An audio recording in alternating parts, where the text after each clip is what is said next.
Welcome back to the shop, my friends. Steve here at SKS Props, and this is part 3 of my HD foam samurai armor build. Now, if this is your first video, be sure to go back and check out parts 1 and 2, where I fabricated his helmet. In part 3, I'm going to be making the front half of the chest armor. And just like the helmet, all of this is made out of my HD foam, which you can find over at Blick Art Materials. And just like the helmet, there's a free PDF file available for this over on my website that you can download in case you would like to make your own. So this video is going to focus on the front half of the chest armor. The back half as well as the shoulder straps will be in future videos.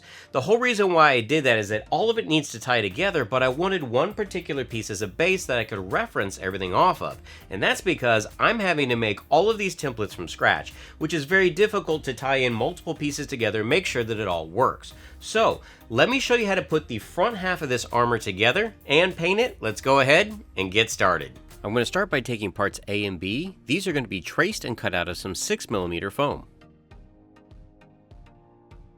Part A is going to need a curve to conform to my chest.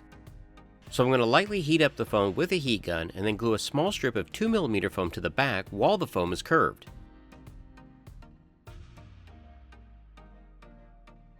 I'm also going to add 2 small strips to the corners to make it curved to the back. Just like I'd done on the helmet, I'm going to outline all the armor panels with small strips of 2mm foam.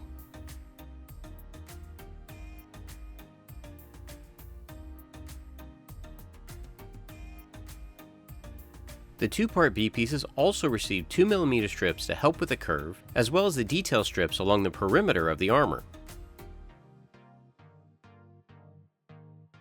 I'm going to use some contact cement as well as super glue to adhere the 2-part B pieces onto part A.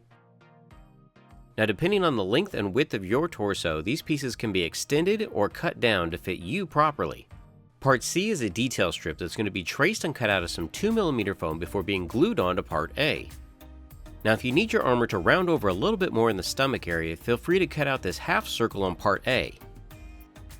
The foam front will have a flatter profile, and all of this is going to be covered up with armor panels anyway. Now I'm going to take part D and cut that out of some 4mm foam 3 times, making sure to mark all of my lace holes. I use a scribe to mark all the lace points, and then I outline all the armor with some additional 2mm strips. Now I'm going to use a smooth sanding drum on my rotary tool to round over all the edges. Part E can now be traced and cut out of some 4mm foam 4 to 5 times depending on the length of your armor. Feel free to change the lengths on part D and E so that these pieces fit your armor. I also knocked down the edges of part A to give a better transition for when the armor pieces are attached. For the lace holes, I'm once again going to use my wood burner, and remember to always wear your respirator when doing this process.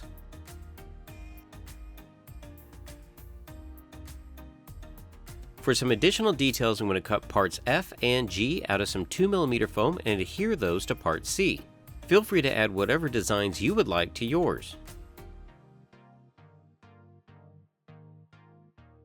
The laces are going to go through the foam from the front to the back armor, and this is going to create quite a bit of wear and tear. So I'm going to use some metal washers and some styrene to help reinforce these areas. With all the armor pieces assembled, I can once again do the tinfoil technique to replicate the textures that I had made for the helmet. I'm lightly heating the foam and pressing the tinfoil in to emboss the surface to give it a leather texture.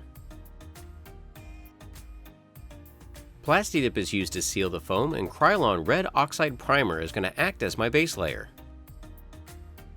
Liquitex Heavy Body Red Oxide is then applied to the armor using a 1-inch dry mop brush.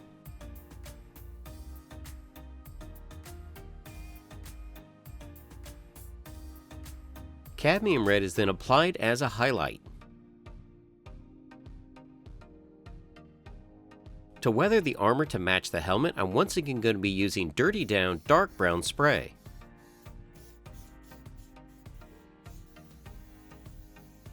With the spray dry, I can now go back with some water and a damp paper towel to remove some of the excess staining.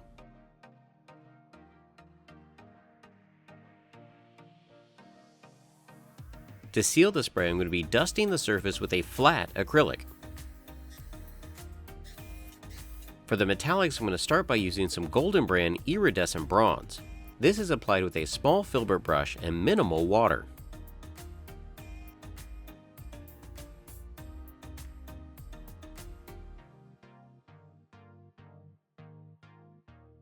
To add a dual tone, iridescent gold from Utrecht brand is applied to select areas. Visually, this helps it look more interesting than it just being one color of gold.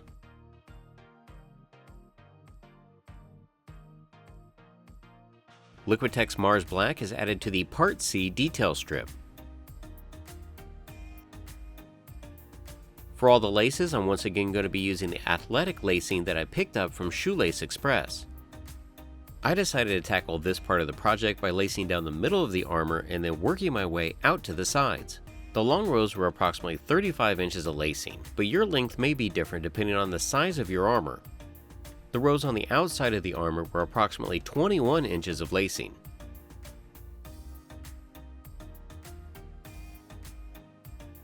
Once the rows were complete, I could then cut off, burn the ends, and then glue those down to the foam. With my lace sections complete, I can now start at the top and glue that onto Part A. I'm going to once again use both contact cement and super glue as a double adhesive method. And it's very important to notice that I'm curving the armor as I'm gluing it to Part A. And from here I glued each armor plate to the next strip down. Before gluing the sides of the armor, I made sure that they lined up to Part B horizontally and vertically. Once I was satisfied with the placement, it was the same process of curving the foam while I glued the armor to it. This would make sure that it retained this curve and fit better to my body. So for my build, the very bottom of the chest armor is not complete. There's actually going to be one more strip that wraps around the bottom, as well as on the back side. Laces are going to come out of this and go down into the armor that's below the waist. But I don't want to add this yet until I figure out and fabricate the back half of the armor so that it all lines up properly. Then, once I have that figured out, those two sections can be applied and all of the armor down below can be laced together. I wanted the top of the armor to have a little more of an authentic look, so I added some additional holes using my wood burner. This would simulate as though the top of the armor was laced to Part B on either side. I also added some small faux rivets. With the armor attached, I could now add some additional lace points. I didn't really want to do this before I glued it all together, that way all the laces would line up properly. I also took my lacing layout and added some to the top of the armor as well.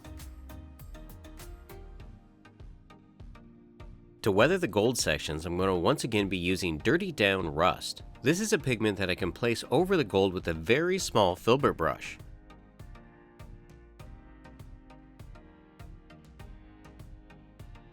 And just like the spray paints, I can use water to move it around or feather it out.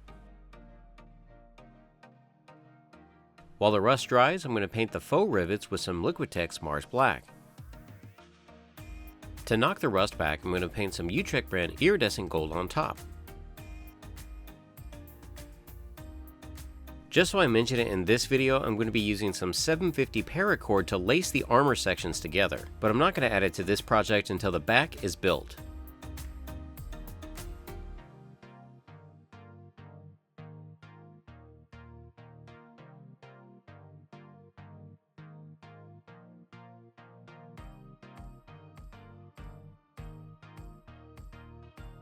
So in this video, you got to see how I fabricated the front half of this chest armor. Be sure to swing back by again, because in the next video, I'm going to be making the back armor as well as the shoulder straps. So if you are building any of my builds or utilizing some HD foam, be sure to tag me at SKS Props on Twitter and Instagram, because I want to see your creations. Until next time, build your best with the best. HD Foam.